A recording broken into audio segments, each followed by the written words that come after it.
Hi friend, কেমন আছো তোমরা? আশা করি সবাই ভালো আছো আর আমরাও ভালো আছি। আজ গিয়েছিলাম কোথায়? না, আমি বলবো না, তোমরাই গেস করো। যেখানে যাওয়ার জন্য বিবাহিত মেয়েরা সবসময় অপেক্ষা করে, কাজের ফাঁকে একটু ফাঁকা ফেলে মন বলে সে জায়গার থেকে ঘুরে আসি। বলুন তো কোথায়? হ্যাঁ, ঠিক ধরেছেন, আজ যাচ্ছিলাম আমি বাবার বাড়ি। তবে আজ বাবার বাড়ি যাচ্ছিলাম একটা বিশেষ কারণে। কারণটি হলো, ওই বাড়িতে আজ আমার দিদির শাদির অনুষ্ঠান আছে, আর সেই কারণেই ওই বাড়ি যাওয়া আজ। তাই দুজন মিলে বেরিয়ে গেছি বাবার বাড়ির উদ্দেশ্যে। আর আমার পেছনে যাকে আসতে দেখছেন, ও সম্পর্কে আমার ভাইপো হয়। ও যাচ্ছিল আজ আমাদের সাথে জিয়াগঞ্জ, কারণ জিয়াগঞ্জে ওরও দিদুন বাড়ি, তাই তিনজন মিলে আজ বেরিয়ে পড়েছি। আর আমার শ্বশুর বাড়ির থেকে বাবার বাড়ি যাওয়ার রাস্তায় এই বিএসএফ ক্যাম্পটা পড়ে। এটা তোমরা সবাই চিনে থাকবে হয়তো, লালবাগ বিএসএফ ক্যাম্প এটা। আর একটা মজার বিষয় হলো, এই যে আমাদের সামনে যে গাড়িটা যাচ্ছে, ওই টেকারির পিছনে ওই দাদাটা দেখুন কি করে বসে আছে। এটা কিন্তু আমি তখন লক্ষ্য করিনি, ভিডিও এডিট করার সময় দেখছিলাম। আর অনেক হাসাহাসি করছিলাম আমরা ওনার বসার স্টাইল দেখে।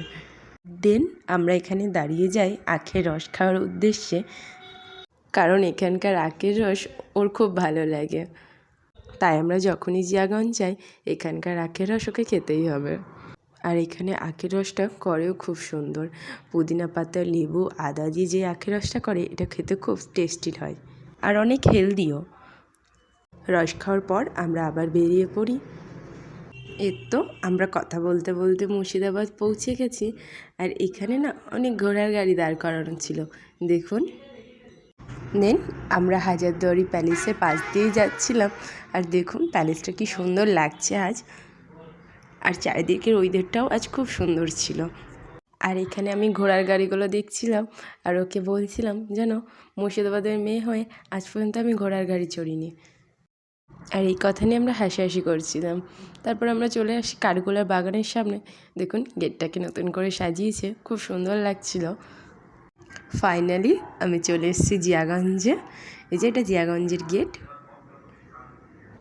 উফ, কত মজা, বলে মুখে প্রকাশ করা যায় না।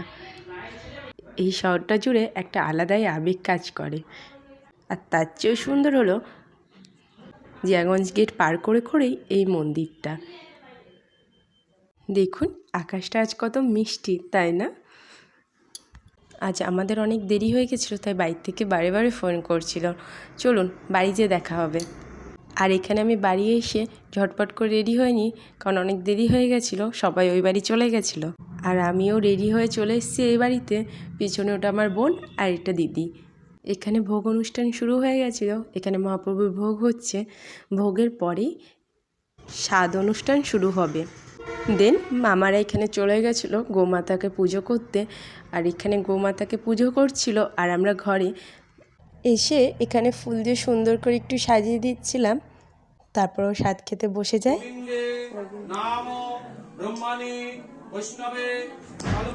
আপনারা দেখলেন ছোট মামা এখানে জয়ধ্বনি দিয়ে ওকে আশীর্বাদ করে নেয়, আর প্রসাদী মালা দিয়েও ওকে আশীর্বাদ করে। তারপর একে একে সবাই ওকে আশীর্বাদ করে। আর ওদের শ্বশুরবাড়ির কিছু রিচুয়াল ছিল, ওগুলো ওরা পালন করছিল, আর বাইরে ভক্তরা প্রসাদ পাচ্ছিল। তো আমরাও চলে গেছিলাম প্রসাদ নিতে। ও আপনাদের তো বলাই হয়নি, একটা দিদি মেজো মাসির মেয়ে। অনুষ্ঠান ছেড়ে আমি বাড়ি চলে আসি। বাড়ি আসার কারণ হলো এই যে এনাকে কোলে নেওয়ার জন্য তাড়াতাড়ি বাড়ি চলে আসি, কারণ আমি যখন আসি ওনারা দুজন ঘুমাচ্ছিলেন। ও কিন্তু একা নয়, ওর বোনও আছে। ওদের দুজনের নাম কথা আর কলি। দেখুন কত সুন্দর খেলছে। কালকে যখন এই সময় এ বাড়িতে ছিলাম, আর শুধু ভাবছিলাম কখন যাব আর এই দুটোকে কোলে নেব। ওর বোন ঘুমাচ্ছিল, তাই ওদের ডিস্টার্ব করিনি। দেখুন কত কিউট দুটো মাম্মাম। দেন ওদের সাথে আদর করে খেলে আমি বেরিয়ে গেছি বাড়ির উদ্দেশ্যে। এই সময়টা আমার খুব মন খারাপ করেছিল, শুধু মনে ছিল আর কিছুক্ষণ যদি ওদের সাথে খেলতে পারতাম তাহলে খুব ভালো হতো। আর আজ কিন্তু বাড়ি আসার সময় খুব মেঘ করেছিল, এই দেখুন বিদ্যুৎও চমকাচ্ছে। জানেন তো বাড়ির একদম পাশে এসে খুব ঝড় বৃষ্টি শুরু হয়ে যায় এখানে।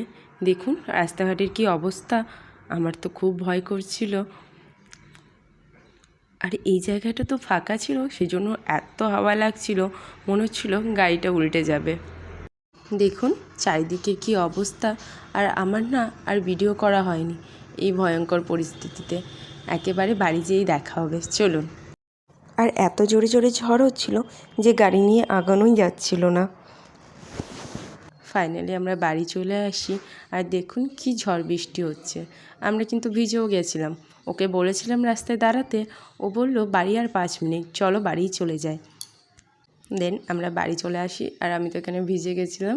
চলো আজকের জন্য এতটাই, দেখাবো অন্য কোনো ভিডিওতে। Tata, bye bye.